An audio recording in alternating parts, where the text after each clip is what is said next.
నమస్తే. నేను డాక్టర్ భవ్య, senior consultant స్నేహ homeopathy.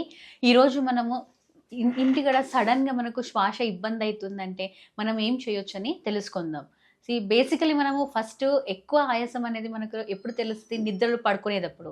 మీరు పడుకునేటప్పుడు మీకు చాలా ఆయాసం అనిపిస్తుంది. మీకు అస్తమా ఇలాంటి కంప్లెయింట్స్ ఉన్నాయంటే గనక, లేదంటే చాలా జలుబొచ్చింది, 7 రోజులు అయిపోయింది మీకు, ముక్కు బ్లాక్ అయిపోయింది, ఇబ్బంది పడుతున్నారన్నప్పుడు, ఆ స్లీపింగ్ పొజిషన్ నుంచి కొంచెం లేసి, మీ చెస్ట్ పొజిషన్ ఏముంటే లేపండి. లేదంటే కూర్చొని ఒక కంఫర్టబుల్ చైర్ పైన కొంచెము సేపు కూర్చున్నాక బ్రీతింగ్ తీసుకున్నాక మళ్ళీ వెళ్ళి పడుకోండి.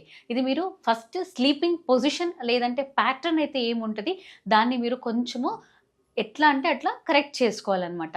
కంటిన్యూస్ మీరు స్లీపింగే ఉన్నారంటే ఆక్సిజన్ కరెక్ట్‌గా మనకు ఆల్వియోలై వరకు రీచ్ కాక ఎక్కువ ఇబ్బందనేది స్టార్ట్ అవుతది.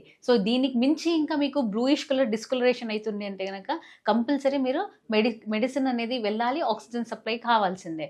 ఫస్ట్ అయితే చేంజ్ ఇన్ పొజిషన్ అనేది మనకు నిద్రపోయేటప్పుడు చాలా ఇంపార్టెంట్ ఉంటది. నెక్స్ట్ వచ్చేసి మనకు ఇంకా కొన్ని డీప్ బ్రీతింగ్ ఎక్సర్‌సైజెస్ అంటే ఇప్పుడు మనము ఇన్‌హేల్ చేసుకున్నప్పుడు 1, 2 కౌంట్ చెప్పుకోవాలి. అట్లనే ఎక్స్‌హేల్ చేసేటప్పుడు ఒక 4 కౌంట్స్‌ని చెప్పుకోవాలి. ఇలా చేయడం వల్ల ఏమవుతుంది మనకు ఆక్సిజన్ అనేది కరెక్ట్‌గా డీప్ సీటెడ్‌గా అయ్యి కరెక్ట్‌గా సర్క్యులేషన్ అయ్యి మనకు ఇబ్బంది ఏమైతే ఉంటదో దాని నుంచి మనము శ్వాస నుంచి బయటకి రావచ్చు. ఓకే. నెక్స్ట్ వచ్చేసి మనకు కొన్ని హ్యాండ్ ఫ్యాన్ అంటే ఇప్పుడు ఊపిరి సడెన్‌గా మనం గాలి ఎక్కువ వచ్చిందంటే కూడా కొంచెం ఇబ్బంది అయినట్టు అనిపిస్తది కాబట్టి హ్యాండ్ ఫ్యాన్ యూజ్ చేస్తే కొంచెం దగ్గర వరకు నిదానంగా ఊపుకోవాలి. మళ్ళీ ఫాస్ట్ ఊపిరైతే మనకి ఇబ్బంది అయిపోతది. స్లోగా హ్యాండ్ చేస్తే మనకు కొంచెం ఊపిరి కరెక్ట్‌గా అందేది మంచిగుంటది. దీంతో పాటు మనం కొంచెం లిక్విడ్స్ అనేది కూడా యాడ్ చేసుకోవచ్చు. అంటే ఎగ్జాంపుల్ ఇప్పుడు మీకు ముక్కు బ్లాక్ అయిపోయింది, చాలా ఇబ్బంది పడుతున్నారంటే స్టీమ్ ఇన్‌హలేషన్ అంటే నీళ్ళని మంచిగా ఉడికిచ్చి దాంట్లో కొంచెం నీలగిరి తైలం గానీ, లేదంటే ఏదైనా కొంచెం వేపర్ గానీ వేసేసి దాన్ని ఇన్‌హేల్ చేసుకోవడం. మనకు అసలు ఇంట్లో ఏమీ లేదు అంటే గూడా పర్లేదు.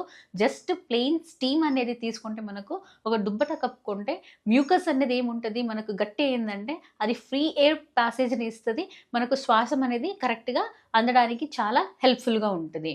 నెక్స్ట్ వచ్చేసి కొంచెం తీసుకునే ఫుడ్‌లో కూడా మనము జాగ్రత్త పడాలి. అంటే ఇప్పుడు మనకు ఏదైతే ఒక్కొక్కసారి రెస్పిరేటరీ అటాక్ అవుతది, అలర్జెన్స్ ఉంటది, మష్రూమ్స్‌కి అలర్జెన్స్ ఉంటది. ఇవన్నీ ఉన్నదంటే గనక కొంచెం అలాంటి అలర్జిక్ అయ్యే ఫుడ్స్‌ని మీరు కొంచెము అవాయిడ్ చేయండి.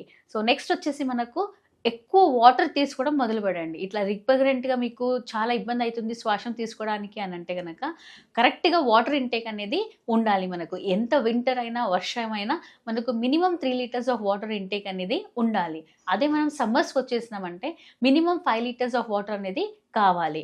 కొన్ని అలర్జెన్స్‌ని మీరు అవాయిడ్ చేయాలి. అలర్జెన్స్ అంటే ఎట్లా మీరు రోజు పడుకునే బెడ్ చాలా దుమ్ముంటది. పిల్లలుంటారు. బయటకన్నీ వచ్చి ఎక్కి దిగుతుంటారు. బ్లాంకెట్స్ అనేది మీరు కరెక్ట్‌గా రెగ్యులర్‌గా చేంజ్ చేస్తూ ఉండాలి. దాంతో పాటు మీరు ఇప్పుడు ఇంట్ల కుక్కలుంటది, లేదంటే ఏదైనా ఫ్లవర్స్‌కి మీరు సెన్సిటివ్ ఉన్నావు స్మెల్‌కి అనంటే పర్ఫ్యూమ్స్‌కి ఓకే. అలా పర్ఫ్యూమ్స్ గానీ, ఫ్లవర్స్, యానిమల్ డాండ్రఫ్, పోలెన్స్‌కి ఇలా సెన్సిటివిటీ ఉన్నారంటే గనక అవన్నిటిని మీరు కొంచెము దూరంగా పెట్టండి. అక్కడగా వెళ్ళకండి. నెక్స్ట్ మీరు ఇప్పుడు బయటకెళ్తుంటారు. చలి ఎక్కువ ఉంటది. ఆ చలికి వెళ్ళి వచ్చిన వెంటనే మీకు శ్వాస తీసుకోవడం ఇబ్బంది అనిపిస్తుంది అంటే గనక స్లోగా మీరు కొంచెం మాస్క్ అనేది యూజ్ చేయాలి. అలర్జీ పొల్యూషన్ అనేది ఏముంటది మనకు వాయు మాలిన్యం అనేది ఎక్కడైనా ఉంటూనే ఉంటది. దాన్ని అవాయిడ్ చేయడానికి కాదు. మనము ఆ ఊపిరే తీసుకోవాలి. శ్వాసం అనేది తీసుకోవాల్సిందే. మాస్క్ ఏసుకుంటే గనక మీకు కొంచెము ప్రొటెక్టివ్‌గా అది హెల్ప్‌ఫుల్‌గా మీకు హెల్ప్ చేస్తూ ఉంటదనమాట. నెక్స్ట్ అనేది కొంచెం రెగ్యులర్ ఎక్సర్‌సైజెస్. ఎక్సర్‌సైజెస్ అంటే కొన్ని ప్రాణాయామ, నెక్స్ట్ బ్రీతింగ్ ఎక్సర్‌సైజెస్ ఇలాంటివి చేసుకోవాలి. నెక్స్ట్ ఇప్పుడు మీరు ఎవరైనా క్రోనిక్ స్మోకర్స్ ఉన్నారంటే గనక ఆ స్మోకింగ్ అనేది మీరు మానేయాలి. స్మోకింగ్ వల్ల మనకు చాలా శ్వాసం తీసుకోవడంలో ఇబ్బంది ఉంటది. వాటిని మీరు అవాయిడ్ చేయాలి. ఇవన్నీ మీరు చేసుకున్నారంటే మెడిసిన్స్‌తో పాటు చాలా హెల్ప్‌ఫుల్‌గా ఉంటది. ఇంటిలో తొందరగా అందే ఈ జాగ్రత్తలని మీరు కొంచెం పాటించండి. Thank you.